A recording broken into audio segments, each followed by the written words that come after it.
Welcome to What's Happening. I'm Paula Hersey, your host, and today it's my distinct pleasure to be here with Joan Anderson, the author of A Year by the Sea. Joan, welcome. Good to be Your here. book is wonderful, and I literally cannot wait to see the movie. You're going to love the movie. That's what I keep hearing. I've only seen it 188 times. But you still love it? Oh, I love it. I mean, if I have to go for a Q&A, I go for the whole thing. And I just sit there and listen and watch. And Karen Allen, who plays me, is fabulous. And all the actors that are in the movie really were, in truth, in identity crises themselves, like I was when I ran away from home. Yeah. And it's so much fun to see how they're working through their own crisis on screen. That's amazing. I'm going to read a quote. This was from your Facebook page and from a local author, Candace Hammond. She said, "A Year by the Sea is one of those movies that evokes conversation and thoughtful pondering. I went with a dear friend and we talked all the way home about marriage, friendship, and the importance of being true to yourself. We both loved it." So let's fill our viewers in a little bit. This movie's based off your book. Absolutely. Talk a little bit about how that book came about. Well, it's a memoir. I didn't run away to write a book. I ran away to run away. So my husband was moving to another state, and I said, I don't think so. Without children to get me into the school system or any hook, I couldn't continue with our very dull marriage in a strange place. So I came back to the Cape, where I had a little cottage, and spent the year. I didn't know how long I'd be here, but it was a year. It was a year. And it was just a very slow transition, which is shown in the film beautifully. I think every woman needs, at some point in her life, and a man too, to stop and take a sort of an inventory of who am I without the roles? Who am I before I played the roles? We get so rolled up. We do. And it's a long-running show. And then all of a sudden, that's over, the show's over, and we're still here, but without a sort of a shell around us, Right. a new shell. So it's about reclaiming your life. It's about being unfinished. I worked at a fish market in Chatham for a while, and I was so excited about this term, unfinished. Right. And this guy was in there, and he said, "You mean you're unsatisfied?" I said, no, I'm unfinished. No, you're unsatisfied. And of course, that's the great thing. I'm as unfinished as a shoreline along the beach. Meant to transcend myself again and again is a line in the book. Yeah. Another great line is, the habit of deference can grow like a cancer on the soul of the woman until what she becomes is out of her hands. Oh my goodness. So if we don't take charge, if we continue to defer, we don't go anywhere. So that person who saw the film, my whole hope for the film was that women would come and see it. Men and women are coming, but women particularly would come and see it and then discuss it and then feel free to try on some new clothes. Right. I think we all need to do that. I think every 10 years, if you think about who you were 10 years ago, you were entirely different, Paula. I was a web developer. Yeah, well, there you go. So you were, and you looked different. I'm sure you maybe lived in a different house. There were different people that were, and 10 years later, you're new again, but we don't harness that. And so really the story is about harnessing your newness. That's amazing. When we look at all of the things that happen in our lives, so there was a catalyst in your life that kind of precipitated you moving here to the Cape. When you got here to the Cape, I know you had a cottage here, but what really made you stay? Oh, I think, Don't give away the movie, because I know it's probably... Wallace Stegner has the line, if you don't know who you are, if you don't know where you are, you don't know who you are. Okay. And so when you do run away for a weekend or whatever, important to go to a familiar, safe place. And this was familiar and safe, and I knew how to handle myself here. And of course, this was almost 20 years ago. 20 years ago, the Cape was really quite different. Mm-hmm. So you go to a safe place, and then you listen to what your heart needs to tell you. And of course, on Cape Cod, you walk the beach. Right. And before you know it, your mind and your soul and your spirit is full of new nuances for actually a recipe for a new life. So it was every day I would take a walk, and every day something new would come. And then I finally decided that maybe there was a book to write. So you were on the Outer Cape, which is let's say, filled with characters. You met quite a few characters. I did. Throughout the Eastham and Wellfleet and Truro area. Can you talk a little bit about those characters? Well, you know, the people on Cape Cod are less complicated and simple, particularly the fishermen, who really are like poets of the sea. I would see them waiting, if they couldn't go out because of a storm, they'd have their pickup trucks by the Chatham Light just gazing out at this, you know, this place they wanted to be so that they could be in flow, I suppose. Yeah. And I talk in my book, and also the film evolves in this way, that I ran away when I was in ebb tide. I was just going around in a circle. And then I felt ripped apart, so that was riptide. And I had to calm down and repair myself from that. And then I had to dig down in low tide and kind of unearth where I was going. And then high tide comes in as this great, wonderful, buoyant sea, which like carries you to the next stage. Yeah. So the people that I met helped me with this because they were so real compared to what I had become. The fishermen were poets, yeah. And the town drunk really. He had his humor as well, okay. But everyone was searching to find something new that is highlighted in the film. And identity crisis is what it's all about. So I just learned from all these real people who hadn't moved away and who didn't live in the city and who weren't attached to corporate America. Yep. And there's a lot to learn from simplicity. I began to see the dunes as a great woman. And dune grass, it has a root system that's like a mile long under each piece of dune grass. And I saw that as women who do all these things and nobody ever notices their root system, what's going on underground. But here on Cape Cod, they're holding together barrier beaches. Yes. Things like that came to me the whole time that I was here. It's just a stunning place to spend a lifetime, isn't it? It is, and your senses are alive. Yeah. Your senses are awakened. And I didn't have a very good phone. and sometimes the electricity didn't work, and I lived a very humble existence, which was also delicious. It is. That area of the Cape is still so unspoiled. Yep. Even now, 20 years later, there's pockets of it that you can get lost in. Well, a wonderful backstory of the actual film is we couldn't find the right dune shack for me to live in. And so the producer and the cameraman went out looking on a barrier beach. And being an independent film, we couldn't possibly have afforded bringing trucks and generators out there. And that very cold, windy February day, there was another person on the beach, and she said, "What are you doing here? I mean, nobody's here." And they said, "Well, we're looking for a place to have a location for a film." She said, "Follow me." They followed her to a place named Seal Drive in Orleans, where there was this fabulous shack right on the water, another building that could be another location for my mentor, Joan Anderson, another house up the street that was modern that could be the house I left behind in New York. Oh my goodness. All for free. The Cape came through. I mean, we spent almost no money on locations. Wow. And my husband and I really felt it was important that we go to a town that was quintessentially Cape Cod and that hadn't been modernized. So a lot of the film was shot in Wellfleet. Mm-hmm. And that was perfect. Wellfleet police were wonderful. The people in the town, I mean, everybody's just opened their doors. It's been a community project. It really has. Yeah, if I didn't live in Marston's Mills, I'd live in Wellfleet. Yeah, well, I agree. We tried to live there and we couldn't find a place. Yeah. Yeah, very nice. Yeah. Very real. It is. That comes through in the film from what everybody's saying, is that the location shooting is just grand. It's just amazing. And Cape Cod is a character. Yeah. And we could have shot some off Cape. Number one, that we wouldn't have been true to my journey.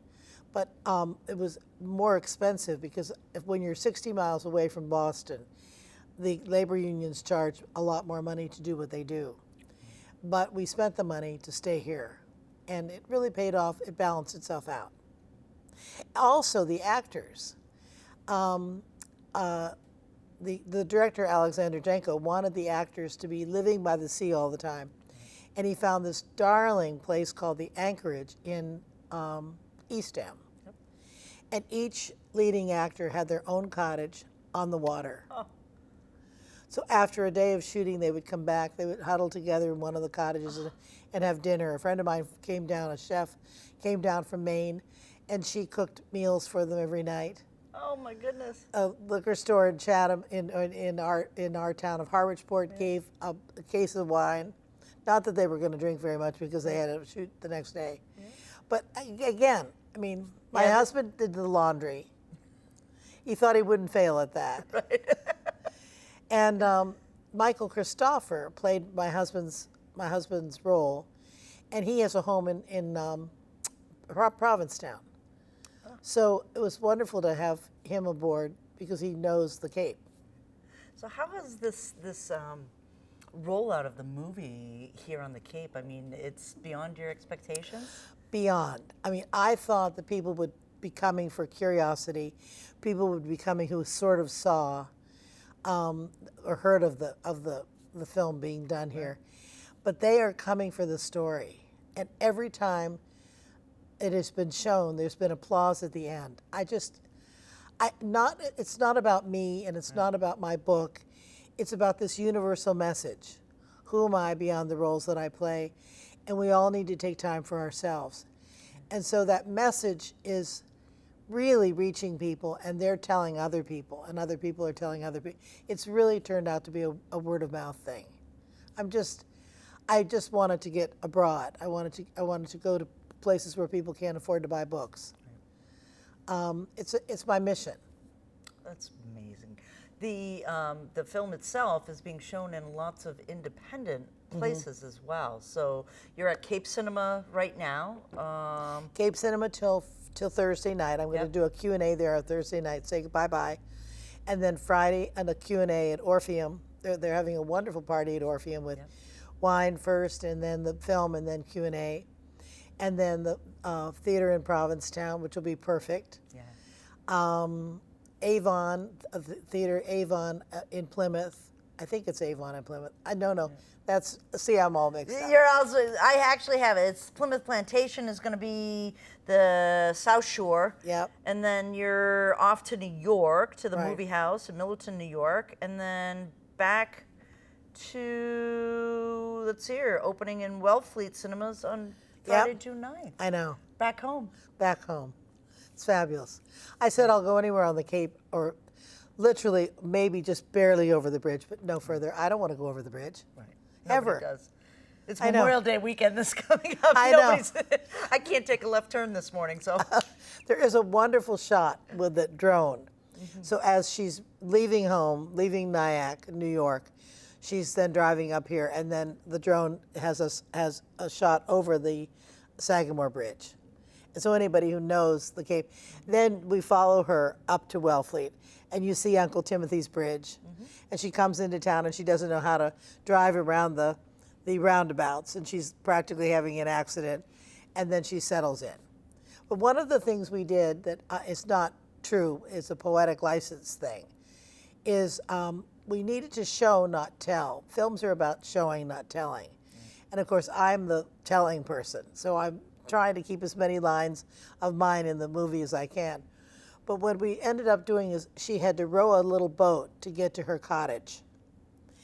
And from the beginning, when she didn't know how to row at all, till the end when she was really a strong woman who could row the boat and put a bike on the boat and do all kinds of things to get around with the boat, really showed her growth and strength in a very subtle way, actually. Oh, that's wonderful. And watch for a lot of metaphors. I'll just give you one clue. Okay. When she finally gets to the cottage that she's going to stay in, she has too much baggage. Ah! And of course, you have to think about that, and then you say, yeah, I do have too much baggage as I'm growing up. Right. I do have too much baggage as I'm becoming. Right. And she just brought too much baggage. I love it. See if you can find 10 metaphors. There are 10 metaphors like that, at least.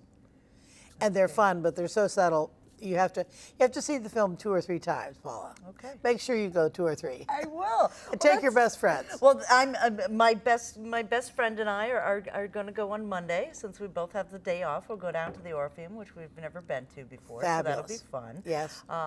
What's your hope for this movie? Again, coming back to distribution of this, it's an independent film. It's incredibly hard to get into the conglomerates of theaters out there, but by the word of mouth, your Facebook page and the viralness of this movie here on the Cape is starting to really pick up steam. And they're getting phone calls every day. Can it come here? Can it come here? Can it come here? Wow. So I think we've done it backwards.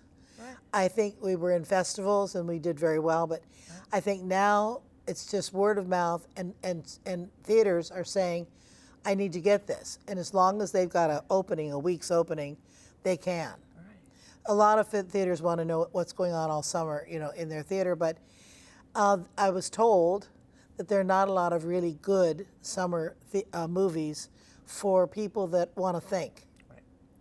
And really that's what our film's about. It's about thinking about your own life, not just watching Karen Allen, the movie star, reenact a life.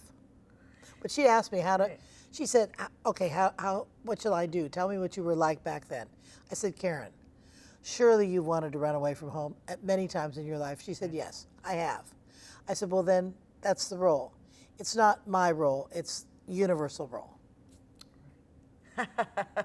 I'm thinking to myself, when do I want to run away from home? Very soon. I just got back from seeing my mom and dad down in Florida, and it's one of those things where when you do come back home, there's this sense of being a little bit more tolerant and a little bit more patient of your life. Absolutely. And maybe even making some changes even in that short time that I was away. Mm-hmm. Did you, as you've come back, you ran away, but then you came home. Mm-hmm. Well, no, I ran away and he came to me. And he came to you. So, I mean, let's be honest here. Right. So he came to me and he had done his work, and the movie ends I'm not going to tell the ending, but it ends very open-ended. Okay. So the future is when Rotten Tomatoes did a fabulous review and said they think it's the sleeper film for 2017. Okay. And if that happens to be so, many of the films that were actually the small Academy Award films, Moonlight for instance, really only grew in strength in September and October. And we're headed to New York City at the beginning of September. Oh. And so it will stay in art films until it's really huge. And we hope that happens. But one day at a time. One day at a time, yeah. Exactly. So what are your plans for the summer besides going with the film? Are you going to spend some time on Cape Cod with us? I am going to really be here for a change. I'm going to be here in my place with a very simple life. We have cocktails on the beach in Harwich Port. Anyone comes on Monday night. We're going to do that. We didn't do that yet last year. Great. I'm going to get a tan.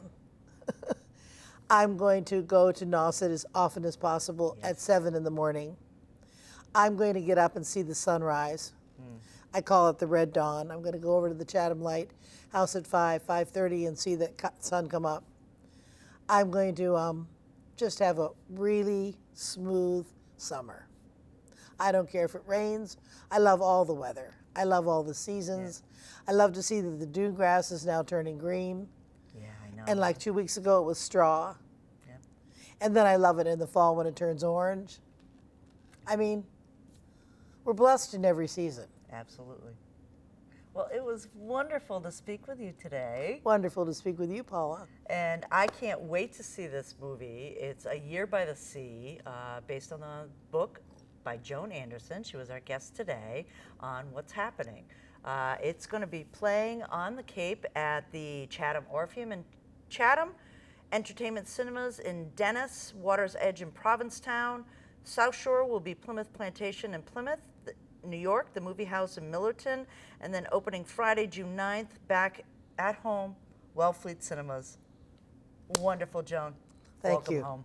Thank you. I'm Paula Hersey, and this is What's Happening. I can't believe he didn't tell you. Tell her what? Robin just asked me to list your house. Chuck's shutting down the Nyack office. Do I have any choice? Not now, huh? Why do you love me? Because you're my wife. Men love their wives and their mothers. Men may want out, but I think they usually set it up so women do the walking. The decision to separate seemed to happen overnight. You must be the renter. Is it that obvious? Nothing goes unnoticed in a small town. What if something happens to you out there all alone? That's the whole point. I'm Joan. I'm Joan, too. How do you stay so well-oiled? Dancing. I love to dance. I just wanted to apply for the job. It's tough work. I'm up for it. Very good. First time. I thought we plateaued with age. We don't. Well, we're not there yet. I once read the very act of seeking sets things in motion. Hello. Vital lives are about action. Good for you. The only way to keep your senses alive is to use them. Don't you ever get lonely out there? No, the real loneliness, Joan, is not knowing who you are. Waves of zen for a fisherman. You may call me Sensei Fish Cuts. Walk on faith. Hope and trust. For the first time in my life, I'm actually breathing. Hang on the wind. Come break or bust. You've changed. It's like you're going wild or something. I think I've just started to like who I could be. Walk on faith. Hope and trust. Where are you taking her? Let it all hang on. Come break or bust. You gotta walk on.